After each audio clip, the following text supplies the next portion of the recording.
Derivation नहीं करवाएंगे, ठीक है। अब इसमें होता क्या है, बस इतना जान लो, यंग डबल स्लिट होता है तो विवर्तन हो गया, इसको व्यतिकरण बोलते हैं। व्यतिकरण में क्या होता है कि दो स्रोत चाहिए हमको, और दो स्रोत होने चाहिए कला संबद्ध। तो कला संबद्ध स्रोत, दो ठो बल्ब जला दे तब भी दो स्रोत बन जाते हैं, लेकिन वो बल्ब से निकलने वाला प्रकाश कोहेरेंट कला संबद्ध होगा कि नहीं होगा टाइम के साथ, ऐसा मुश्किल हो ही नहीं सकता। इस वजह से एक ही स्रोत लेते हैं, यहाँ पे एक स्रोत लेंगे, उसको जलाते हैं, और इससे लगभग ये इसके सेंटर पॉइंट पे हमेशा रखते हैं, तो बराबर दूरी पर रहता है। तो यहाँ से अब जब यहाँ से जो है, ये दोनों छिद्र जो होंगे, ये भी उसी प्रकार से, ऐसे एक पर्दा होता है उसमें ऐसे एक लाइन काट दिए, एक लाइन काट दिए, एक पतली सी, यहाँ पे पीछे पर्दे में फिर हमको मिलता है विवर्तन प्रतिरूप। इसका विवर्तन प्रतिरूप थोड़ा से बराबर बराबर होता है हर जगह, इसका अलग विवर्तन प्रतिरूप आता है, ठीक है। जैसे इसका हेलो हेलो इसमें प्रकाश स्रोत से प्रकाश चलता है, ठीक है। इसमें जो है केंद्र में भी जो फ्रिंज मिलती है, सबकी लगभग लगभग बराबर बराबर गैपिंग रहती है, ठीक है। तो इसमें तीव्रता आपकी सबकी बराबर रहेगी। इसमें अगर मैं तीव्रता बनाऊं तो जो है केंद्रीय फ्रिंज की ऐसी होगी, इतनी इतनी ज़्यादा तीव्रता, फिर अगले वाले की भी इतनी होगी, सबकी सेम ही रहती है, ठीक है। इसमें ये कहानी चलती है। Yes sir. और उधर आगे भी सेम कहानी चलती रहेगी, ठीक है। ऐसे ऐसे और सबकी चौड़ाई, इसमें केंद्रीय फ्रिंज की जो चौड़ाई होती है, ये केंद्रीय फ्रिंज, इसमें भी दीप्ति फ्रिंज ही होती है, ठीक है। इसके बाद फिर ये वाली यहाँ से यहाँ तक, ये फिर ये वाली केंद्रीय फ्रिंज हो जाएगी, फिर आगे ये वाली केंद्रीय, वो सारी केंद्रीय नहीं, ये पर यहाँ पे सेंटर में ये तो हो जाएगी प्रथम, इसके सेंटर के सामने एक केंद्रीय फ्रिंज मिलेगी, ये वाली, ये केंद्रीय फ्रिंज हो गई। इसको क्या बोलते हैं, इसको बोलते, बीच वाली को केंद्रीय फ्रिंज बोला है, ठीक है। इसको प्रथम अवधि, इसको B1 बोल देगा, इसको B2 बोल देगा, और यहाँ पे ये भी B1 होगा, यहाँ पे सेंटर में B2 होगा, और यहाँ पे डार्क का सेंटर यहाँ पे होगा, ये D1 होगा, यहाँ पे D2 होगा, ठीक है। Hello hello yes sir. तो अब देखो, इसका डेरिवेशन हम बता देंगे तो क्या है, कंफ्यूज करेगा, इसलिए डेरिवेशन पढ़ो ही मत जब पूछा नहीं जाना है तो इसके बारे में। बाकी उसमें सिंगल स्रोत था, इसमें डबल स्रोत है, ठीक है। Yes sir.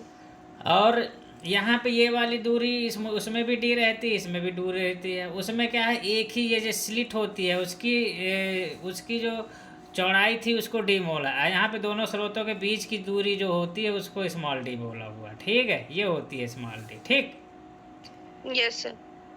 और बाकी सब कुछ वही रहता है, जैसे प्रथम ये केंद्रीय फ्रिंज होगा, फिर ये प्रथम ब्राइट होगी, ये प्रथम डार्क होगी। जहाँ पे ये ग्राफ एकदम जीरो है वहाँ पे डार्क होता है, ठीक है। ये प्रथम डार्क नीचे की इधर इस साइड में होगी, ये ब्राइट, यहाँ पे दो डार्क के बीच में एक ब्राइट होगी, ये D1 होगी। सेंटर कौन है, ये सेंटर है ना, तो ये सेंटर हो गया, डार्क हो। सेंटर किसको माना है, थोड़ा से एक सेकेंड, ऐसे है, ऐसे है, ऐसे है, ये तुम्हारा स्रोत, इसको S1 मानते हैं, इसको S2 मानते हैं। S1 S2 ही स्रोत का काम करेंगी, ये तो प्राथमिक स्रोत होता है। यहाँ से ये ऐसे, ये इसके सेंटर पॉइंट पे होता है, फिर ऐसे ऐसे यहाँ पे जो है डार्क फ्रिंज मिलती है, तो इसको जब जहाँ सारी ब्राइट फ्रिंज मिलती है, और फिर इसके बाद एक तो इधर होगी डार्क D1, फिर इधर होगी D2, और इधर होगी D2, तो D1 और D2 के बीच में एक तो ब्राइट होगी B1, इधर में B1 होगी, इस तरीके से होता है, ठीक है। तो हालांकि एक ही तरफ का दिखाते हैं हमेशा, चौड़ाई सबकी इक्वल होगी। इसमें थोड़ा सा गड़बड़ हो गया है, खैर चलो ठीक है, D1 को और करीब बनाना चाहिए था, ठीक है। तो इसमें जो फ्रिंज की जो चौड़ाई होगी, ठीक है, वो होगी D लैम्डा बटे D, तो उसमें भी था, इसमें भी था, इसमें भी आएगा, ठीक है। हेलो हेलो तो देखो, उसमें भी फ्रिंज की चौड़ाई के लिए लेमडा बटे डी यूज होता है, इसमें भी यूज होता है।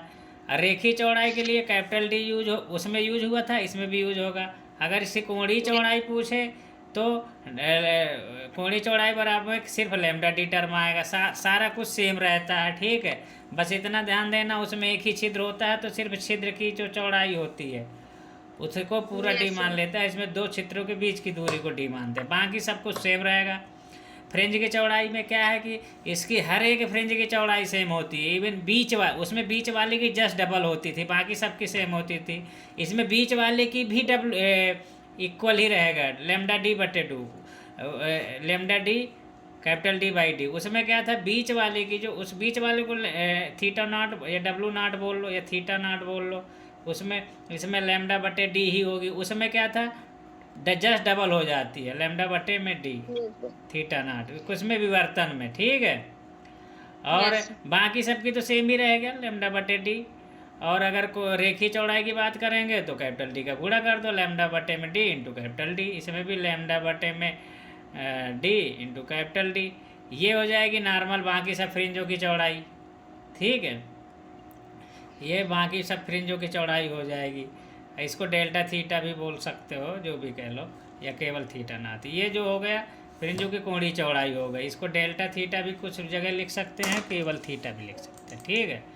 और पोजीशन जो होती है एनवी फ्रिंज की पोजीशन, इसमें क्या होता है एनवी फ्रिंज के लिए वाई एन जो होता है कहाँ से, यहाँ से जैसे मान लो कि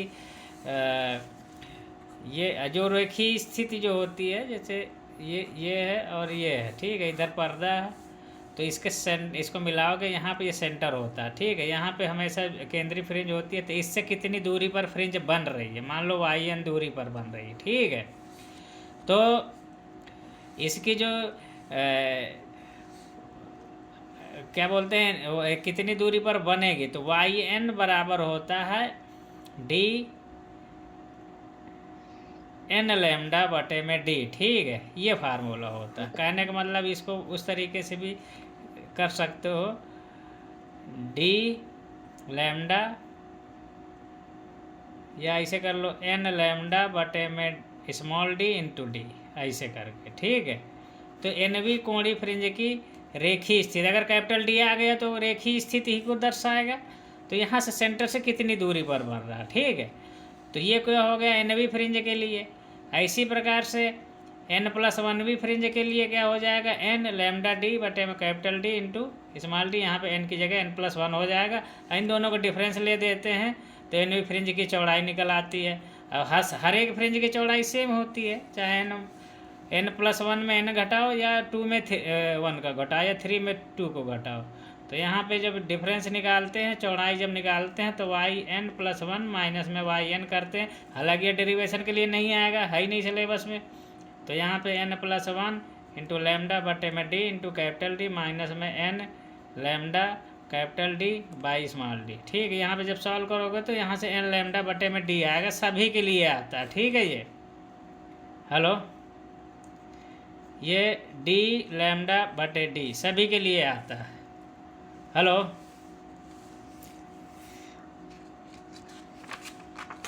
हेलो, चलो ठीक है। Yes sir. अब इसमें सवाल बनते हैं, ठीक है। एक तो पूछेगा कि कोणीय चौड़ाई की वाला फार्मूला ये वाला डी लेमडा बटे डी, इस पे सवाल बहुत बनते हैं, ठीक है। लेमडा दे देगा, डी देगा, ये स्मॉल डी दे देगा। इसको क्या बोलते हैं, पर्दे और स्लिट के बीच की दूरी। इसको बोलते हैं स्लिटों के पर्दे और स्लिट के बीच की दूरी हो जाएगा, क्योंकि पर्दा इधर होता है, ये स्लिट होती है, ठीक है, या स्क्रीन जो भी होगा, या स्रोत और पर्दे के बीच की दूरी बोल सकता है, ठीक है। स्रोत एक्चुअल में इसको बोलते हैं, इनको S1 S2, ठीक है। कभी कभी यहाँ अलग फिगर में दिया भी नहीं रहता, अपना बताते हैं वो लोग। स्रोत इनको मानते हैं, तो इनसे इनके बीच की दूरी ये कैपिटल डी होती है, फिगर पता होना चाहिए। ये स्मॉल डी होता है, ये भी मैंने बता दिया।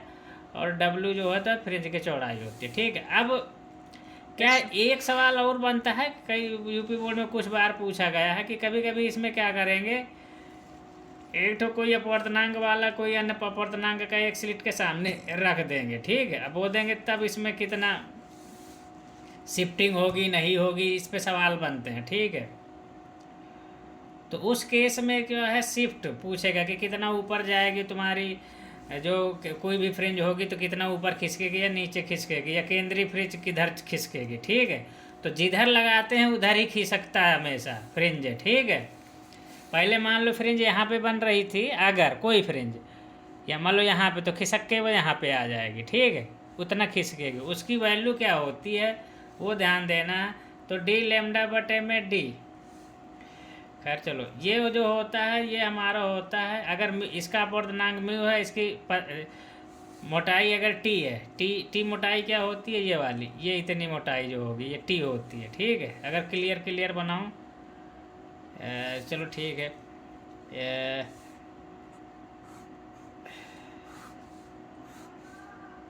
ये इतनी मोटाई की अगर हमने रख दिया, इसकी मोटाई जो है टी है, इसका अपूर्णांक कितना म्यू है, तो कितना उधर खिसक गया होगा, ये ऊपर कितना जाएगा। पहले यहाँ पे वो बना होगा, अब जाके वो यहाँ पे ऊपर खिसक गया।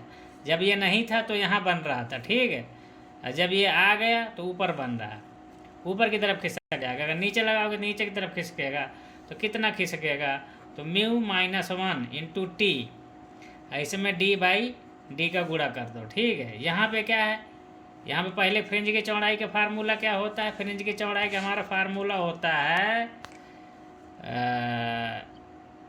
Lambda into capital D by D. ठीक है, ये इसका, तो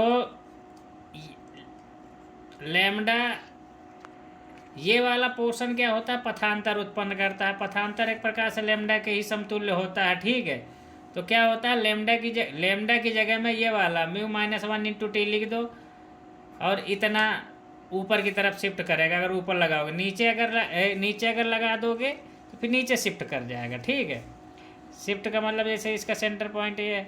अब कोई भी हर एक जो है तुम्हारी फ्रिंज खिसकती है, पूरी की पूरी हर एक फ्रिंज ऊपर की तरफ खिसक जाएगी। अगर नीचे लगा दोगे तो नीचे खिसक जाएगी। ठीक है, तो उसका अगर मैं बनाना चाहूँ फिगर, वैसे मान लो यहाँ पे अगर लगा दूंगा तो नीचे खिसक जाएगी। ठीक है, तो इस तरीके की ये कहानी थी। ऐसा सवाल आ सकता है तुम्हारे में, अगर बहुत थोड़ा सा टफ बनाएगा तो। ठीक है, ऐसे आया भी हुआ है 1-2 सवाल एक बार ही। कभी कभी पूछ सकता है कि कितनी फ्रिंजे खिसकेंगी ऊपर की तरफ। ठीक है, जैसे मान लो यहाँ पे थी, अब इधर से तीसरी वाली फ्रिंज यहाँ से यहाँ आ गई, तो सेंटर से इस सेंटर से कितनी गुजरी होंगी, तीसरी वाली यहाँ आ गई, तो यहाँ वाली तीसरी जब, तो इस पॉइंट से 3 फ्रिंजें क्रॉस करी होंगी, तो वो पूछता है। तो उसके लिए एक फार्मूला होता है, कितनी, तो जितनी शिफ्ट हुई होंगी एक फ्रिंज की चौड़ाई का भाग दे दो, इतना पोर्शन खिसका होगा ऊपर की तरफ, तो इतना पोर्शन खिसका होगा। एक फ्रिंज की चौड़ाई की, एक फ्रिंज की जितनी चौड़ाई होती है वो होती है डी लैम्डा बटे डी, इसका भाग दे देते हैं तो लैम्डा डी, सॉरी लैम्डा तो बचा रहेगा, capital D small D cut जाता है, तो हमारा जो नंबर ऑफ फ्रिंजेज होगी जितना क्रॉस करेंगी वो म्यू -1 इंटू टी बटे में, यहाँ पे लैम्डा बचेगा, ये वाला डी कटेगा, लैम्डा ये वाला। तो 2 फार्मूले ये हैं, ये मैं बता दूंगा तुमको अभी, करा देंगे, न्यूमेरिकल हो गए, उसमें अनसॉल्व में भी होंगे, इसमें भी होंगे तुम्हारे। ठीक है, यही इतने सवाल बनते हैं इसमें, और ज़्यादा तो कुछ बनेगा नहीं। ठीक, हेलो, यस सर। ये वाला क्वेश्चन व्यंजक, ये इसका व्यंजक हटा दिया है सिलेबस से, तो ये 2 क्वेश्चन आएंगे।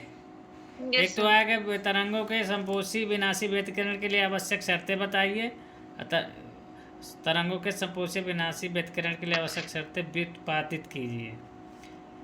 तो दोनों कितने नंबर के हैं, 3 नंबर के हैं। तो अगर बताने की बात करेंगे तो सिर्फ बता के छोड़ देना है, अगर उसको अगर कैलकुलेट करना है, व्यंजक प्राप्त करना है, तो वो अलग करेंगे। एक क्वेश्चन ये आएगा, ये भी कई बार पूछा गया है। ठीक है, तो प्रकाश के व्यतिकरण से क्या तात्पर्य है, व्यतिकरण के लिए आवश्यक प्रतिबंध ज्ञात कीजिए या लिखिए सारी, और प्रकाश के स्पष्ट प्रेक्षणीय व्यतिकरण फ्रिंजें प्राप्त करने के लिए आवश्यक शर्तें, व्यतिकरण की शर्तों का उल्लेख कीजिए, व्यतिकरण से क्या तात्पर्य है, कितने नंबर का, 2 नंबर का। 2 प्रकाश पुंजों द्वारा बनी व्यतिकरण फ्रिंजों को प्राप्त करने के लिए आवश्यक शर्तें बताइए, व्यतिकरण से आप क्या समझते हैं, व्यतिकरण प्रकाश के व्यतिकरण के लिए आवश्यक शर्तें। तो यही क्वेश्चन बार बार पूछा गया हुआ है।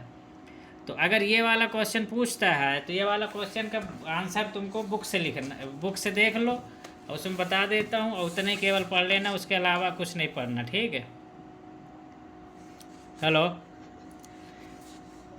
ये है दोनों प्रकाश कला संबंध होने चाहिए, अर्थात दोनों तरंगों के बीच कलांतर समय के साथ नियत रहना चाहिए। दोनों तरंगों की आवृत्ति तथा तरंग दैर्ध्य बराबर होने चाहिए।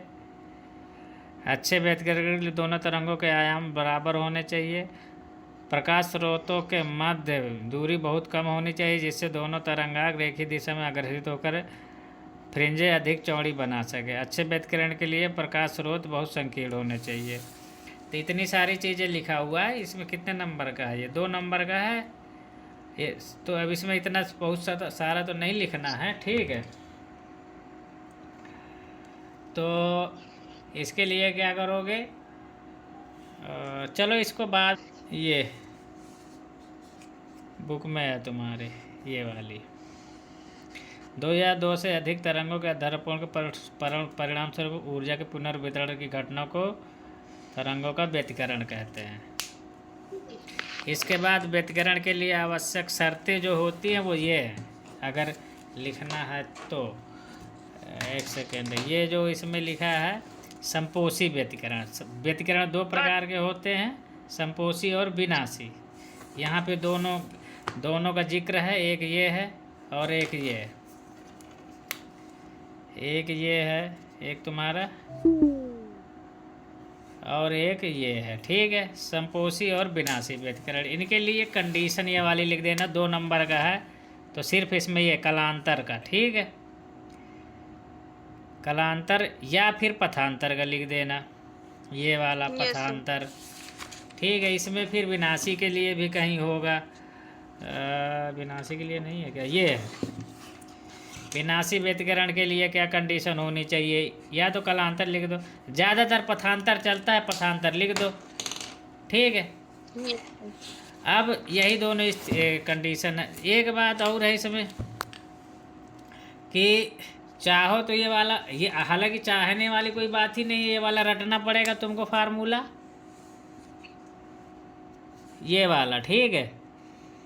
Yes sir. ये वाले फार्मूला के आधार पे एक स्थितियाँ दिखा देना कि व्यतिकरण में क्या होगा, I = I1 + I2 + 2√I1 I2 cos phi, जहाँ पे इनके बारे में बताना पड़ेगा कि I1 क्या है, I2 क्या है और cos phi क्या है। I1 क्या है, प्रथम स्रोत की तीव्रता है, I2 द्वितीय स्रोत की तीव्रता है, और cos phi उनके बीच का प्रारंभिक कलांतर है, ठीक है। जो स्रोत है दोनों के बीच से निकलने वाली तरंगों के बीच का प्रारंभिक कलांतर है, ठीक है। यस। तो वो है, तो ये वाले फार्मूले से इनको जोड़ देना बस, बाकी चीज़ कोई आयाम वगैरह के बारे में नहीं पूछा, ठीक है। आयाम के बारे में हालांकि ये फार्मूले याद कर लेना, चूँकि ये न्यूमेरिकल में काम देंगे। इसमें न्यूमेरिकल 100% पूछता है, बहुत आसान न्यूमेरिकल पूछता है, तो ये हालांकि मैं पहले पढ़ा चुका हूँ, ठीक है। तो ये वाले फार्मूला याद कर लेना, एक का याद कर लेना, आई का याद कर लोगे तो आई की जगह में A² लिख दोगे तो A² का बन जाएगा, ठीक है। जहाँ जहाँ A², ये वाला, चलो ठीक है, सिर्फ एक का याद कर लो, ठीक है। ए का, आई का याद कर लो, ए का तो अपने आप बन जाएगा। आई की जगह जहाँ जहाँ I1 है वहाँ A1 का स्क्वायर लिख दो, I2 है तो A2 का स्क्वायर लिख दो, I min है तो A1 A² min कर दो, ठीक है। तो ये फार्मूले तुमको ये वाले इसमें से क्या उसी से बना हुआ है, इसमें कोई बहुत बड़ी चीज़ नहीं है, इसी से बना हुआ है ये सब, ठीक है। ये वाला फार्मूला मेन है। अगर मैक्सिमम करोगे तो cos phi की वैल्यू 1 कर दोगे तो यहाँ पे I max हो जाएगा, I1 I2, और यहाँ पे 1 हो जाएगा बस मैक्स के लिए। मिनिमम के लिए क्या होगा, यहाँ पे cos phi की वैल्यू 0 कर दोगे, पूरे की 0 करोगे cos phi की, तो यहाँ पे सिर्फ I min बराबर हो जाएगा I1, और यहाँ पे माइनस का √2 I1 I2 हो जाएगा, ठीक। सारी मिनिमम के लिए जो हो जाएगा ना, यहाँ cos phi की वैल्यू -1 रखनी पड़ेगी, ठीक है। और मैक्सिमम के लिए +1 रखनी पड़ेगी, 0 नहीं लिखना है, ठीक है। यस। तो फिर यहाँ पे फिर आ जाएगा रूट में I1 माइनस रूट I2 का होल स्क्वायर आएगा, ठीक है। अगर मैक्सिमम करोगे तो root I1 plus root I2 का होल स्क्वायर आएगा, I2 का होल ठीक स्क्वायर है। आएगी। तो इसी फार्मूले से यस ये सब बने हैं, कोई बहुत बड़ी चीज़ देखो यहाँ पे ये है, इसने मैक्सिमम की बात करी है तो देखो root I1 plus root I2 का होल स्क्वायर, यहाँ से cos फाई की जगह 1 लिख दिया। मिनिमम की बात जब यस करेगा तो कुछ नहीं, देखो यहाँ पे ये I1 की जहाँ वैल्यू है वहाँ पे -1 cos फाई की वैल्यू -1 लिख दोगे तो -2 हो जाएगा जब इसको होल स्क्वायर बना दोगे। तो बस वो फार्मूला केवल याद रखना है और कुछ नहीं याद करना, ठीक।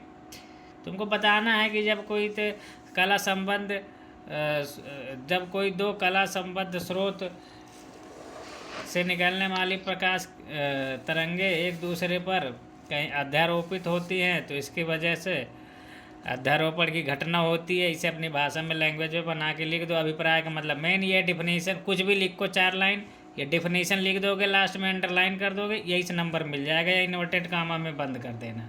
अब फिगर बना देना, इसका बना देना अध्यारोपण में ये विवर्तन वाला फिगर बना देना, जो पूरा यंग डबल स्लिट का एक्सपेरिमेंट का होता है अभी जो मैंने बनाया था। ये इधर कहीं बना होगा, ये वाला जैसे बना के छोड़ देना। ये वाला फिगर भी चल सकता है, ये वाला, ठीक। तरंगाग्र में कहाँ गया ये तरंगाग्र, इसमें टाइप्स नहीं दिया हुआ क्या तरंगाग्र के? एक तो ये हो गया, एक ये हो गया। तरंगाग्र की स्थिति ये है, इसमें तो 3 ठो तरंगाग्र दिया हुआ, ठीक है। गोली तरंगाग्र, बेलनाकार तरंगाग्र और समतल तरंगाग्र, ठीक है। और तरंगाग्र की परिभाषा हाइगेंस के द्वितीयक तरंगिकाओं का सिद्धांत है ये। तो इसमें क्या होगा, अगर पूछेगा तो तीनों तरंगा, ये भी पूछ सकता है हाइगेंस के द्वितीयक तरंगिकाओं का सिद्धांत लिखिए, ठीक है। तो इसमें ये वाला, पहली बात तो ये वाला पोर्शन लिखना पड़ेगा पहले, और दूसरा ये है द्वितीयक तरंगिकाओं के लिए है, प्राथमिक तरंगिकाओं के लिए की बात कर रहा है, ठीक है। तो दो टाइप का होता है, इसको अगर बोलोगे तो समझा भी देंगे, ठीक है। ये कॉन्सेप्ट है, इसमें 3-4 इसके शुरू के ये वाला पॉइंट तो याद ही कर लो, ये हाईलाइट वाला 2-4 लाइन और पढ़ लेना। और इसके टाइप से कभी का अलग से केवल टाइप से पूछ देता है, एक ये वाला शुरू की इसको 2 लाइन, ये फिगर बना देना, बाकी डिटेल लिखने की कोई ज़रूरत नहीं है। इसके शुरू को 2 लाइन याद कर लो, ये फिगर बना दो, छोड़ दो, काम खत्म, ठीक है। इसका ये वाला पूरा पॉइंट यहाँ पे एक ये वाला इस तरीके से कर लेना, ठीक है। बाकी ख़त्म हो